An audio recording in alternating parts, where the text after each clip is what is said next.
Hi, I'm Jim Hemphill, features writer for IndieWire, and this is our craft roundtable on editing, the craft that shapes performance, pacing, and storytelling in television. It's where structure and emotion come together, often in ways the audience never sees but always feels.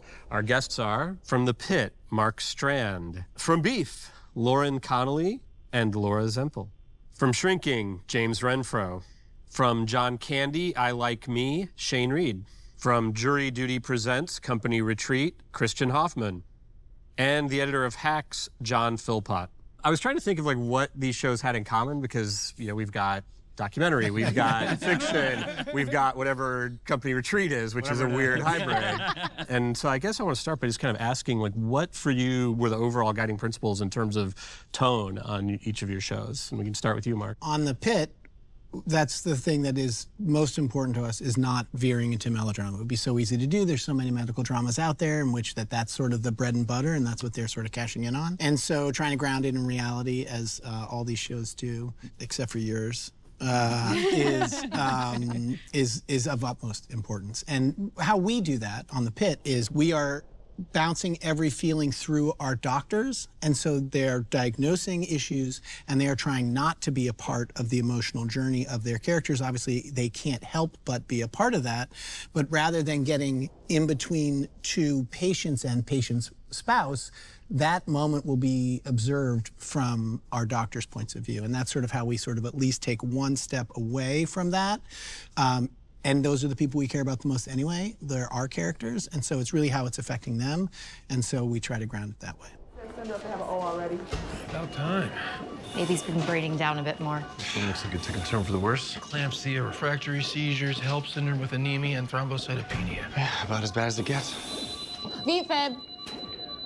Chest compressions nasally, charged to 200. Prep the belly, get a baby warmer. And how about with Beef? And you know, the interesting thing about Beef Season 2 is you know, it's spiritually similar to Beef, but also quite different in terms of the rhythms of it and the tone and everything else. You know, for me, one thing that really drew me to Beef was that I love to laugh in like the darkest of moments. For me, when I'm telling a serious story, even about my own life, I will crack a joke. And I think that's something that Beef and Sunny does incredibly well. And I think that, you know, tonally keeps it out of melodrama. I mean, I think there's an amazing relatability to all of the characters that he's created and the way that, you know, we edited them. And you still relate to them despite how crazy the stuff is happening around them. And you can see how something, you know, really small can escalate. And it, even though it seems really unlikely that would ever happen, somehow it kind of felt like, oh yeah, that could totally happen. Right, and I think the biggest challenge from season 1 to this new season is season 1 we had 2 main characters. This season we have 4, maybe 6. Like, there were so many more characters to balance, and their humor, their relationships, the eroding of their relationships, and drawing the parallels as the younger couple becomes the older couple. There was so much to keep in mind, but I think because the scripts and the story has such an undercurrent of humor, it keeps it from tipping into melodrama. Stop! Stop it!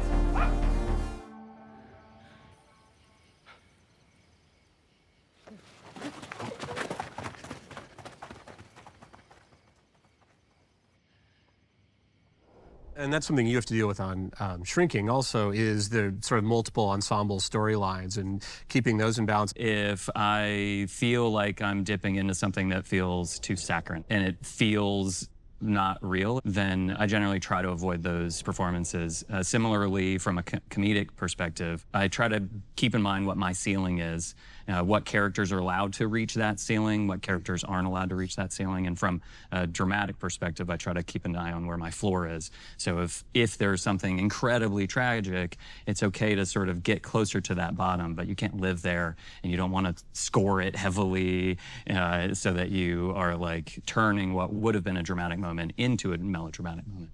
It's sort of balancing all those tools in those moments. Always one step closer. Oh, geez. That was so early. Yeah, I know. I'm sort of off my game. I don't normally meet someone's whole family and whole daughter on the first date. That also happens to fall on their dead wife/mom's birthday. So, I don't know. She's super weird. I like her. Well, and with the John Candy documentary, you're making a movie that is a movie about a very funny guy, but that also the movie itself is very poignant. And like, how are you writing that line, and what did you want the kind of overall emotional effect to be? It's different than everyone on this panel because you're playing with nostalgia and you're playing with like everyone's sort of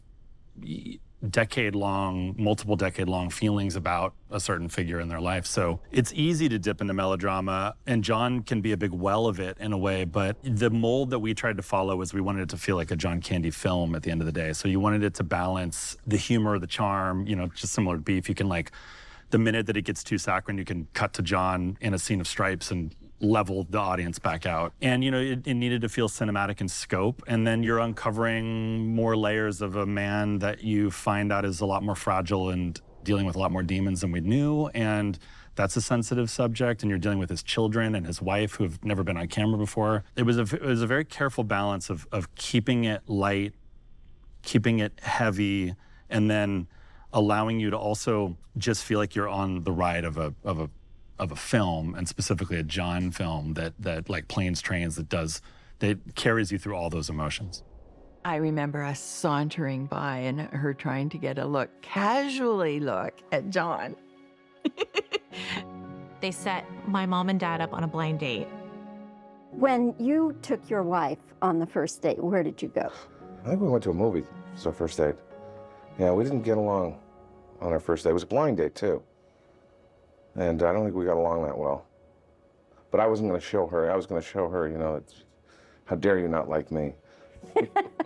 Now, Jury Duty presents Company Retreat. One of the things I love about this show is that I do think it's hilarious, but it doesn't go for cheap laughs. Like, it really is very empathetic to this guy, and it's like it doesn't really ever have laughs at his expense, at the one guy who the joke is ostensibly on. So right.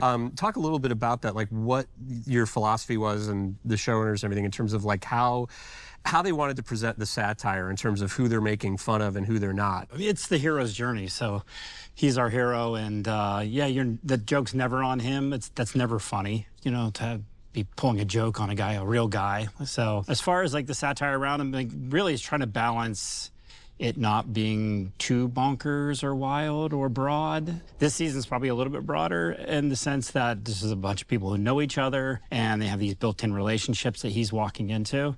But our lens is always through what is, you know, Anthony thinking, where is he going, where's his point of view? So that's ultimately what you're always steering it back to is him, and what is his journey, what is his feeling right now, and making sure that's always first and foremost. And whenever you're kind of veering too far away, you can start to feel it. You're always trying to gauge, like, are we spending too much time with these other people, this other conversation? And how do we work it back to him and make sure that we're seeing it through him? No. Will you marry me? Oh, Kevin. Kevin, no. Kevin. What? No, I know what we said, and that it's a really cute movie, but I mean, Kev's, we've never even been on a date. Oh, no, we went out to dinner the other night for your birthday. No, yeah, but it was me and you and 8 of my other girlfriends. Kevin, what? Oh, okay. No, but we love each other. You say I love you all the time. And then with Hacks this season, now you're going into what's the final season, I guess. How much is that on your mind in terms of editing the final season? I mean, with this final season, it was a big deal. And, you know, this was a huge plane to land. And it wasn't exactly easy. I know that they were pretty stressed out in the writer's room trying to figure it out. And, you know, they write this really quick and we edit it very quickly. But, you know, the two of them, they're like this intergenerational duo, and it varies from season to season. You know, in season 1, they were pitted against each other, and then they fell in love and they fell out of love, and now they're back in love in this final season. And it's kind of a beautiful thing to like be with them and have these comedic moments that don't feel like they're biting one another. You know, there's like the comedy, they can like pick at one another and it's funny, and you're not feeling like, you know, they're going after each other. Your hands are bigger than mine? Mm-hmm. Are you kidding me this entire time? Are you kidding me? Deborah! I can't believe you never noticed! Are you getting performances that are from 9 to 6, and you're just trying to balance them against each other to not only be the funniest version, but also the, you know. There was a moment where Jason's sort of over and Gabby's on the couch and she's sort of talking about the end of her previous relationship and is, you know, I think it was the 2nd or 3rd episode, and she was just bawling. An incredible performance, but wasn't right for the scene. Yeah. So then I was finding smaller performances and building something that felt a little bit more believable for the world that we're sort of existing in. So are they directing and performing with a variety for it to be molded, or are they generally going for they're shooting for a target? And I think they're shooting for a target. You know, when people ask about improv, nobody's ever coming into a room and nobody's saying, okay, well, Jason and Jessica, you're having a fight about coffee. Go. That's never happening. Yeah. There might be a moment where Jessica, who's great at improv, sneaks in an extra line, and those 3 words make the joke a little bit funnier or make it feel a little bit more character connected. And so then in my editor's cuts, I like to include as many of those as possible, partly so I don't know that the actors ever watch, but I want to encourage them to keep going. It feels like it's a fresher set environment if they're still a give and take in that regard. But I think they're trying to inhabit their characters, and I'm trying to say which of those characters fits in the world. Sure. And I think that's been true on any project I've worked on, really. It's fun to push it, though. Yeah. It's like, it's nice when the showrunners are like game to be like, all right, let's see if we can like kind of goof off here. Like in season 4, there was this like very emotional scene with Deb and Ava in the back of a police car, and the mayor pulls up. And one of them suggested, like, what if her horn is La Cucaracha? And I was like, okay, cool. I think we can do that. Like, it's like a jumping a little bit, but it worked. It did like end the scene, like a very dramatic scene in this way, where you're like, okay, it's cool. Like it's nice to have that like flexibility where you can go do something super dramatic and then something. I think one thing that helps us figure out tone on Beef is one of our main focuses is whose scene is it? Especially in such a large ensemble. Yeah. Whose scene it is can help tell us if it's going to be a more comedic scene or a more dramatic scene, and helps us make a lot of those choices. There's a scene actually in one episode, it's in a Chinese restaurant, and the scene actually starts, it's Austin having lunch with Ashley and Eunice, and it starts on him, and we pull out this wide shot and see that he's between these 2 women. And this is the scene in which we are all starting to realize he's kind of into Eunice. And so the scene starts off as his scene, but what we did that's a little unique to the language of Beef is that we actually kept his coverage dirty. And so you see every shot of him, even though we're really focused on him, you're seeing a woman on either side of him. And then once his girlfriend, Ashley, starts to realize, wait a minute, that scene actually turns into her scene. And we actually go clean on her and really focus on her reactions now to the rest of the conversation. And that whole scene, every choice was so deliberate. Every look back and forth, making sure every eye line to this woman, to that woman was exact. There's definitely some sneaky VFX in there too. It was super fun. So that really helps us, I think, balance the tone on Beef, is focusing on what are we trying to tell in that exact scene and whose part of the story is this. Yeah, and I think also with Austin, played by Charles Melton, he's probably the most comedic of all of our actors, and so he was the biggest kind of conversation of like, is he too broad? Do we bring him down? Or do we push it more? And there was, like, I think we are similar where we're like, let's rein it in and like kind of keep everyone in this bullseye. And then, you know, everyone comes back from set and they're like, oh, I remember this thing that was so funny, or oh, this cracked us up on set. And so we pepper those little moments in. We definitely added some of those back. But I think, you know, a lot of people have told me that he's their favorite character. So he's my favorite character. Yeah, he's great. He's so hilarious. Great. Yeah. It's always believability, right? It's like yes, and that's the thing. It's like, do I buy this? Am I laughing at him or like with him because he's so kind of clueless? He's like a little puppy dog. Yeah. I mean, comedy in general, right? Like keep one foot on the ground. But you know, as long as you do that, I always feel like you can buy some pretty big things happen. Like so you can get some craziness happen as long as there's a believability of like, no, that's plausible. Yeah, I've had friends who've done that. Yeah. like that's always on crazy friends. I want to meet your friends. Yeah. So without multiple takes, and as people are, maybe they are going too broad and maybe the believability starts to break down, are there people in their ears? Mm-hmm. How do you guys modulate that on your show? Yeah, there's people there. Jake, our director, is in the ear of a lot of the actors. He might be telling them to push. He also might come to an end of the day, and we have these like little meetings at the end of the day and be like, listen, he's a little shaken after today. We kind of pushed it a little too far. So maybe tomorrow let's kind of pull back in the morning. We'll do a lot of like boring stuff. What's the danger of that? That he'll find out what's going on? If he's so shaken is he's starting to catch on to something. We need to pull it back. He's starting to question things a little bit, you know. He could also quit his job. Yeah. Well, I was going to say, I feel like there was a point in the show where it did feel like he had the option of leaving, and I thought, uh-oh. Yeah. What do you do? Yeah. But I guess you have to put yourself in that position, though, of like, would you leave? Like, do you think really there's a show going on? And you're like, it's you, it's my, our lives. Like, you wouldn't think, there's a show like, going on right now. Yeah. So, yeah, I mean, it's, people often say, like, how does he not know?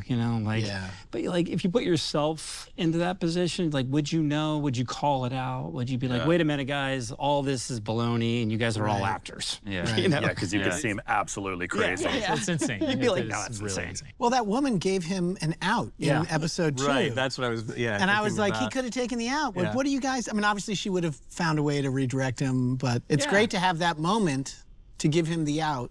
So when he buys in, we can at least accept that that's where that's the journey we're going on. It's a high wire act the whole time. Yeah, sustaining that tension's great over the course of it. Just fun. It's kind of funny that's ambient, and that totally like makes all the comedy, like even just the little things better. Like when there is tension, kind of just like simmering, when you know that something's wrong, it's like it makes a joke like pop out because you're like. As a viewer watching it, like ready for the multiple emotions into something, like any scene. If you can get people like laughing, crying, or feeling tension, you're like, all right, we're doing a great job.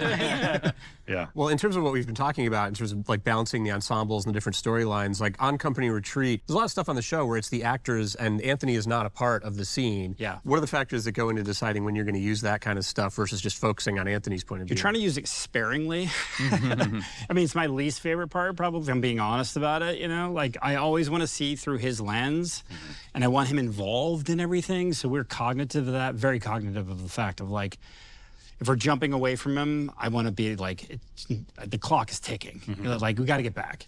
So you're doing it for story, a lot of times, like we need somebody to fill us in on what's happening here. So we have them they've been pulled away by the dock crew and they're telling us what's happening. And hopefully it's new information and it's, moving the story forward. Were any of those reshoots to fill in gaps or? We don't do any reshoots. So we're just kind of like, you get what you get. Yeah. Dang. Yeah. You got to be happy with it. Yeah. It's editorial magic. It's a lot of editorial magic. Everyone's got a storyline, you can imagine. So a lot of those don't get fully represented on the screen. You can kind of tell that a little bit, unfortunately. So you could probably crush a reality show. I don't know. I don't want to do a reality show. He's like, pass. I did this has pathos, and it's really about the individual and how much the good decisions he makes, and there's something that is like magnetic about that. Like you gravitate towards that. Watching this person make these decisions not based on themselves, but based on what's good for the group is like, it's really powerful. Yeah. And then you add some comedy around it, and it's good TV. When you were talking about how you dispense information and it being stuff that we haven't seen before, actually leads me to a question about the John Candy documentary, which is, you're making this movie theoretically for people who range from being John Candy superfans who've seen every episode of SCTV and every movie he ever did, to possibly younger viewers who maybe have never seen him in anything. And like, how do you straddle that line to make sure the movie's working? I didn't really want to get involved in it originally because I struggle with identifying myself as a documentary editor. I've cut 2, but it's just not really where I go. It's a lot of work. I have a lot of documentary editor friends, and it's a lot. It's a lot. I'm sort of looking at I love the picture for my puzzle. The editor is the writer. Yeah, I kind of came in looking at it like, I don't know. I'll pitch you guys some ideas, and then when I got into it, then I felt very responsible for John, and I felt like I was then the core audience member to bridge those two things that you're talking about. Like I have a wealth of knowledge, but I was pretty young when SCTV was out, so I wasn't like, I was formed in some ways by it, but the audience that was like my parents' generation were like really watching it, and they were very aware of like all the, you know, inside humor and what they were doing. And so I'm discovering John too for the first time. And it was mostly me and VFX editor of my friend Dom Rolandelli, who I met on Deadpool, and it was just the two of us in a room, and and he was a huge John Candy fan. We'd just be making each other like cry and laugh and discovering all these things. And it was like writing that in a room made us understand whether or not the film was working mechanically. And then you really knew when we were doing test screenings. In the first few test screenings we had mixed audiences, and some were younger and had not known a lot about John and were like fascinated, felt like they'd made a friend, felt like they'd lost a friend. And older generations felt like they were reigniting feelings that they've had from a long time ago. Did that amount of ownership, did your satisfaction with your cuts or with how they were received, was that different for you? Oh, the first test screening was like, everyone else was happy because they were getting answers that they wanted for the film, and I was just in the corner like, just destroyed, feeling responsible for everything. I don't know about, I've actually not done any episodic television.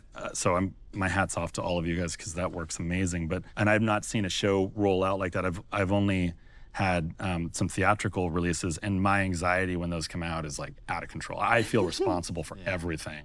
So when I'm carrying like John's story, to see the film be well received is great, but that anxiety level is what keeps me honest, I guess. You know, it keeps me like doing honest work and not phoning it in. It's interesting that you say you feel responsible, because that's how I feel as an editor. I mean, I really look at editors as the guardian of the story, and it's a really important role, and we really need to protect the story that's there and bring it to life and make sure, obviously, everyone looks good and sounds good as well. But that's how I look at editing. It's, you know, this guardian role. We should get a lot more credit. That's for sure.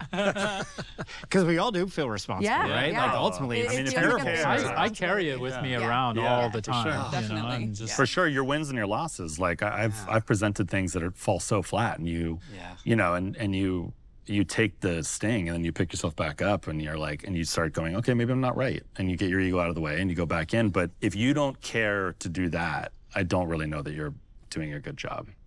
Yeah.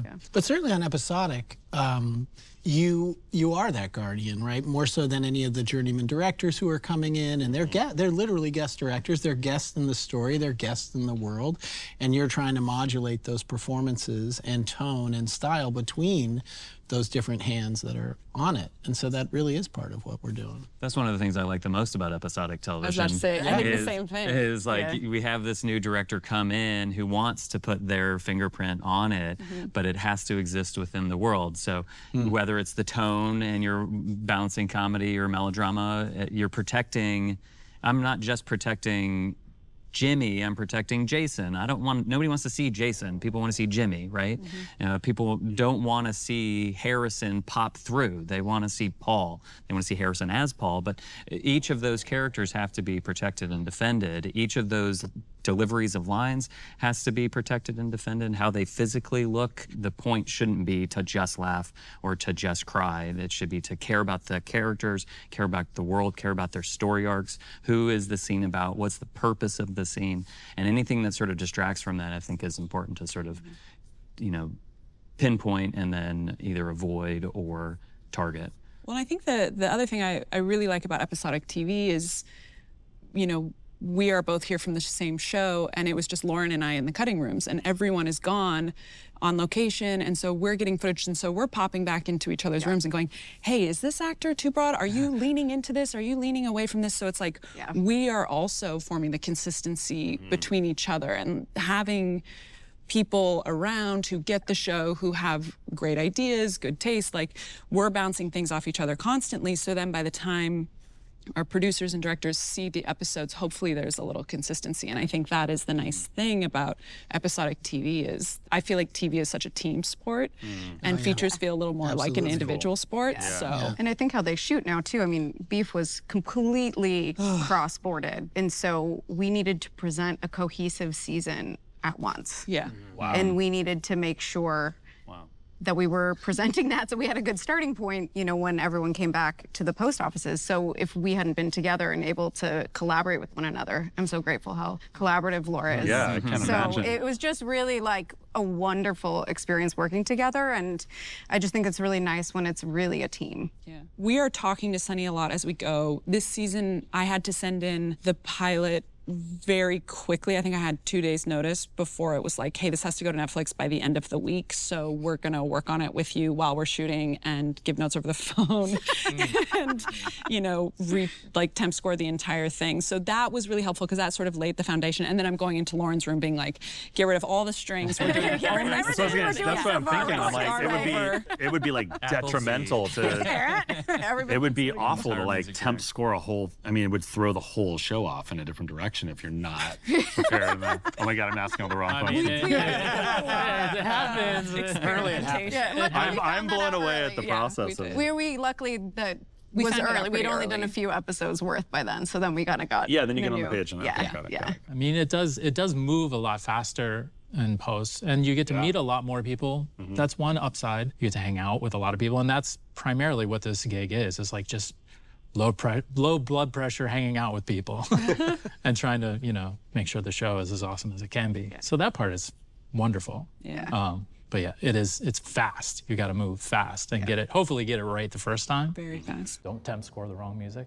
Well, and when you are moving fast, but you're watching this footage over and over, I mean, how do you retain your perspective? Like the John Candy doc you're talking about, you have test screenings or whatever, but for episodic TV, I'm assuming there's not really test screenings. So how do you maintain perspective and know that the footage you're working on is having the emotional effect on the audience that you want it to when you've been looking at it over and over and over again and seeing it in all these different iterations?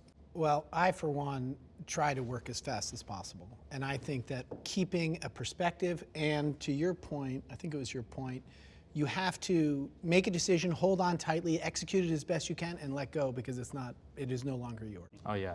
And so I look at the footage. I do not watch every single take and take notes. Some people do that. That doesn't work for me. And I cut it as fast as possible, and then I don't look at it. I go to the next scene. And then I have my assistant build and then put sound under it. And so now it's a different experience. And now also the previous and following scenes are there, and I can watch the journey. And so then I'll look at that, and I will do a very quick pass on that. But it is, for me, it's just going fast. Because I found when I was a much more an experienced editor, I would really just mold every single edit, and I would have worked really hard to make that work. And then I would be reluctant to undo it. And you don't want to be reluctant to take a note. You want to embrace every note, and you want to try to solve everything and be a partner to every single person. You're a partner to the director, you're a partner to the cinematographer, you're a partner to the performances. And so being a good partner meant for me that I had to do it in a way that I could maintain perspective and have a fresh eye. And to do that, I do it just quickly. It's a good point that it takes a while to learn that you will never get it right the first time, but it's fine. No, it's a good You don't need to get it right. You feel like that's your job, and those first stings are like, I didn't do it right. Yeah. And then eventually you go, no, this is an instinct game, and I'm one lens, and I'm offering it to other people for their lens, and then you go down that journey. And I'm sure all of our cuts are now far more successful earlier because of all the edits we've made in the past. Yeah. So all those mistakes were valuable. Yeah, absolutely. I don't want to relive them. No, I don't even like talking about Rescoring was all valuable. It was very valuable. If you're cutting faster, you can also cut multiple versions, which I find to be really helpful. I'll see if I can cut 3 versions of a scene and have that in the back burner. At least I know that I'm like, okay, I'll have that in my mind. I'll be like, oh, I'm gonna make this choice, but I have this. These are things I can do so that I can pitch them. I always have additional solutions in my mind. Yeah, it's nice. I might not make them though. I don't feel like I usually make them either. I do approach the edit like it's a test that I'm trying to get 100 on. Yeah. And I still do take every note personally. I still do take every note personally. But I like the collaboration. I take it, I feel like I'm gonna, cry when I get told something's not quite right. But, I then, once I sort of go through my stages of grief on that edit, then it's like, well, this is just a new puzzle box for me to solve, and that part I love. So then it's, I hear your note, but this is what my takeaway from your note is, and I'm gonna give you this, and I think you're gonna be happy. And I do find that usually it's that middle ground that here's what you asked for-ish. Yeah, the note behind the notes. It's really interesting to hear your process because I am the opposite are you? process. Yes, Oh, I do am you to take watch notes? Do you everything. put I take locators? notes. Do I you- take handwritten notes. Oh, I have a no, line I don't script. do I have locators. I do the whole thing. But for me, it's like I'll come spend- visit you in your bay and watch, but I got no You'll time. get bored quickly. It's a very long process. But I do, what is important and I think is the same in the end is my first instincts are what's important to me. Yeah. So I make sure I'm marking what my first instincts are. That way, months down the road when we're revisiting these things, okay, well, this is the one that made me laugh the most. The very first time I laughed out loud. And now we're trying to maybe amp this up, but actually this one is the one. Yeah, this is what I responded to in dailies. Because we're the first audience. Like in episode 5 of Beef, when Josh and Lindsay are in the animal hospital at the end of the episode, there was a take that made me cry in dailies. And I was like, I know this is the one, and I have to build to this because I do find if I get emotional in dailies and then I watch my cut and I'm not emotional, it's like, oh, I did too much. Like I gotta back off. Yeah, exactly. So I do the same thing. Like if there's something I respond to in dailies, I have a locator color in Avid that gets a cyan locator, and then I don't want to give the impression that I don't watch the dailies. no, we think you watch the daily. I think you're just efficient. I Your secret is I do watch the dailies. I like Mark's process. I feel like it's old school. You just like, we had 3 takes. I took this one. He's an artist. He's just doing this. I'm really curious in the pit because there are so many very clearly designed transitions from like one character looking over to another room and then we go into that room. Obviously a lot of that is planned on set, but does that ever back you into a corner or like how often do scenes move around within episodes or not very much? Like Yeah, for the most part that doesn't happen. There's a couple ways that we are helped and hurt with that. And so, sometimes the director might create, who maybe hasn't been on the show that much, will create a very elaborate transition that we just don't have time for. Right. Or we're just not sure why we're there, And it's a lot of those like, who's this scene about? And so I want to be with that person at the end. So it better be that's the person who then turns into our next room, or that's the person who will lead, whose look will lead us to that other piece. And so oftentimes I'll be manipulating what those transitions are and sometimes manufacturing them with other pieces. And so a lot of our operators now, and this is one of the tricks in season 2, which was they are designed and we do all understand what it is. Scenes, there are some scene shuffling, but not a lot. But the operators are very good and they know, they've seen the shows and we've had all these conversations and I have a very good relationship with the DP and we talk a lot about what is working and what isn't working so that they are racking, their tracking story and they'll rack. So this might be a B camera piece that just, that was on our person and racked. Maybe it wasn't designed necessarily, this is the piece that was designed for it, but when we took those last 3 lines out, I can utilize that. It'll still feel like the show is designed for that piece. And so it's just trying to, as in every one of these shows, trying to make your adjustments and still feel designed is such a hard part. you guys do a really good job. Thank you. And how does the real-time structure of the show affect your job? Well, specifically in that way, so that's one of the things that you also have to protect because so many people, all of us have worked on a billion shows before this. And the specificity of the time movement. So sometimes we'll be like, oh, well, why don't we just cut that out? And then, Dr. Robbie will be in a room and then he'll be walking down the hall. Editorially, that's a totally acceptable edit for any number of reasons. And you'll be like, yeah, that works. And you're like, it would work on any other show. But in this show, we do maybe we need to move that piece with Dana in the central talking to Princess. And, can we take this piece here so that Robbie doesn't jump across the piece, that he has time to get over there, and that this isn't story specific and he's not in the background, because that's the other thing.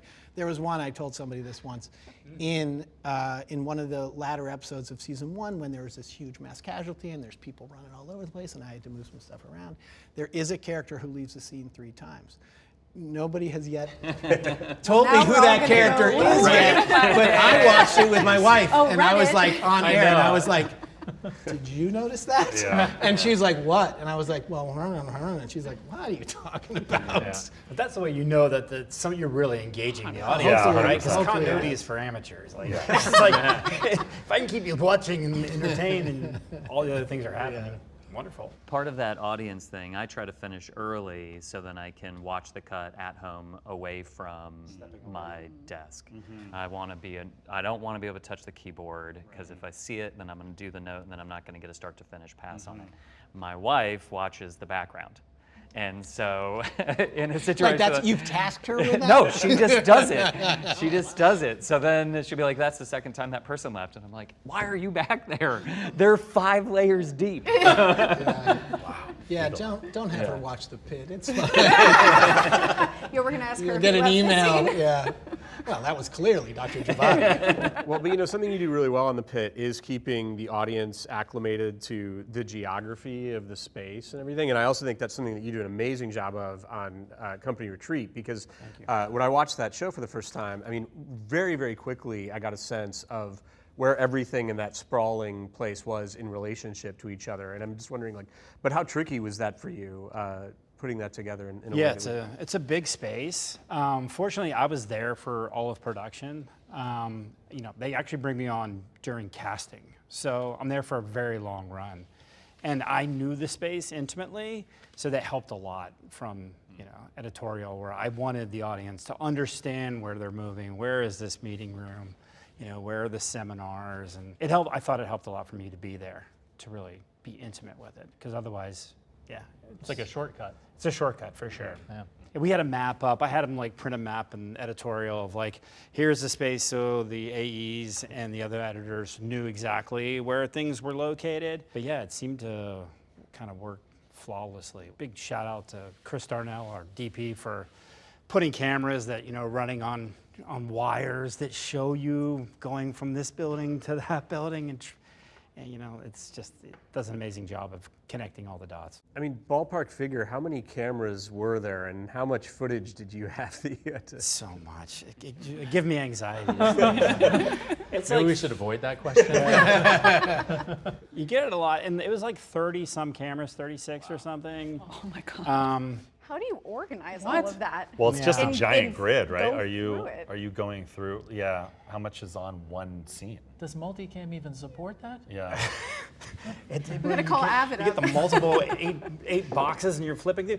The harder part is actually the audio, because you're getting 14, 15 different conversations. Like in episode 7 at the end, where they're all having their crab feast and lobster. Those are there's 5, 6 different conversations happening in that. So I have to watch that 6 times. And so I'm ISOing 3 of these people listening to that. You almost want to lose your mind. But I always say it's kind of like climbing Everest, where you're you look at the top of the mountain, you're I can't look at the top of the mountain. We'll just do one step at a time, see where we get to, kind of keep pushing this thing forward, and give credit to Amazon for allowing us to have the time to do this, because this takes a lot of time. I mean, you have to live with it for longer than you want to, for it to really start to show itself. And the amount of iterations of episode 1, and I would use my wife too. I'd be like, honey, come in here and watch this. Does this make you laugh in the first 3-4 minutes of the show? And if she was laughing, she's a good indicator of, yeah, it's working. And then there was a cut where we had pulled out kind of the comedy, and we're just trying to do nuts and bolts of what's going on here. And she didn't laugh at all, and I was like, oh my God.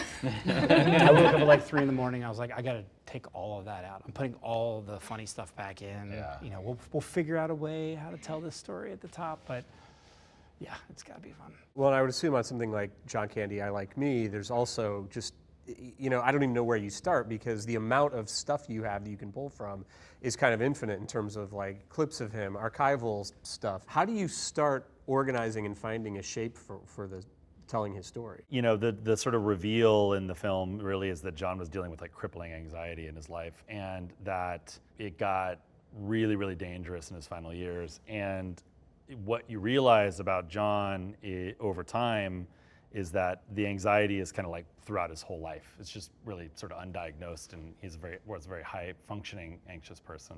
I created a device that was and I learned this from the Nick Cave film, but Nick always talked about trauma being linked to trauma and how you can try and get away from it, but you eventually come back to it. And I looked at John's story as losing John was the audience's trauma.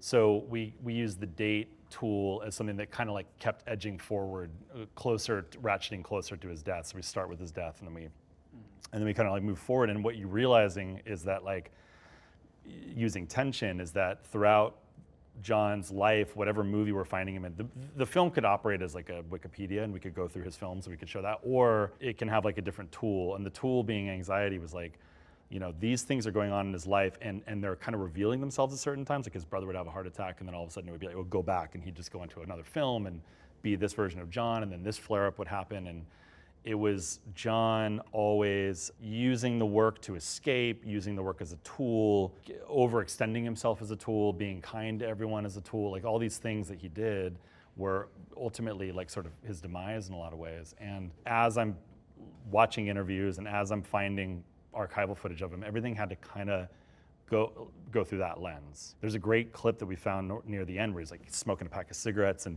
he's really like kind of wiry, and the woman's asking him like, so John, like nowadays if you're a good actor, you're a great actor, it's not enough. He's like, no, it's not enough. Like it's never enough. It's got to be, if you're doing this, it's never going to be enough. If you're just a writer, if you're just a director, if you're just this, you've got to be all these multi-hyphenates. And that, you look back, you might have seen that interview at the time and thought whatever, but you're looking at it now and you're going, oh my God, that's a warning for sure. And I think that is a bedrock for the film, you know, made it unique, but it also strung it along where it wasn't just like, okay, now we're jumping from this to this to this. Probably helped a lot that you were not a super fan too. Yeah, I was like figuring him out along the way, you know. That seems that would because if it was through the lens of somebody who was just intimately, knew him intimately, it would not. It's funny because people have asked like, why wasn't this film featured? And I'm like, because I didn't know it. So like I which one? Like, Uncle Buck? Which one? No, it was like Harry Crumb. Like I just seen Harry Crumb once, so I was kind of like, there's a clip. I don't know. We didn't have the time to like. Yeah. Talk about watching dailies. You're watching like every single film, every single archival. You know, you're just kind of making gut instincts on like, this is important to the story, this isn't. But yeah, I think my education was important because I thought if an audience is going to watch this, they're really going to want to learn something new about him. Exactly. You know. Something I wanted to get to with Beef before I forget is I love the way that this season shifts tones like pretty. Sorry, spoilers. It shifts tones pretty severely in the sense that like the second to last episode, it really becomes this like nail-biting thriller almost. Like it becomes really, really almost unbearably suspenseful. The way that you modulate it, it feels very natural and plausible. I mean, talk a little bit about the challenge of building to those last couple episodes. Yeah, I mean, episode 7 is probably one of my favorites, all in the airplane, and I think that the airplane set itself did an incredible job of kind of making you feel this claustrophobic anxiety, you know, and of course a challenge to cut to make it feel interesting inside an airplane for most of the episode. Yeah, I think too a lot of the work we had done in the season building up to it helped us make those last 2 episodes feel of the same piece, even though there is a big dramatic increase in tension and craziness. Yeah, it's for sure. It's wild. Lauren cut episode 7, I cut episode 8, and it was really strange for me because I did episode 1, 4, which is the hospital episode, and then 5, which is the Josh and Lindsay episode, and then the finale.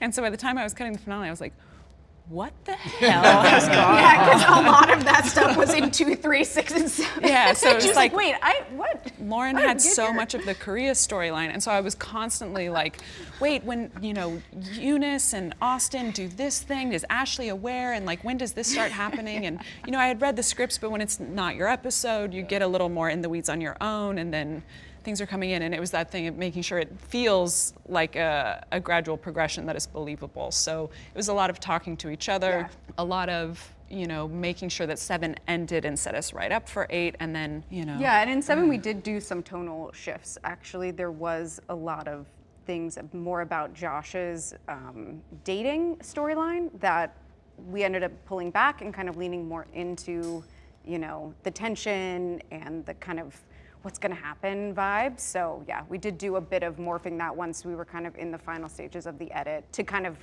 ramp us into that awesome finale. And that's when, so like, because of the block shooting, so you weren't able to really watch. You couldn't just say, oh, well, I'm cutting 4. Let me look at 2, 3 just to see how we land into 4. No. And do that sort of ratcheting even then, you're still sort of spinning all the plates, right? Yeah.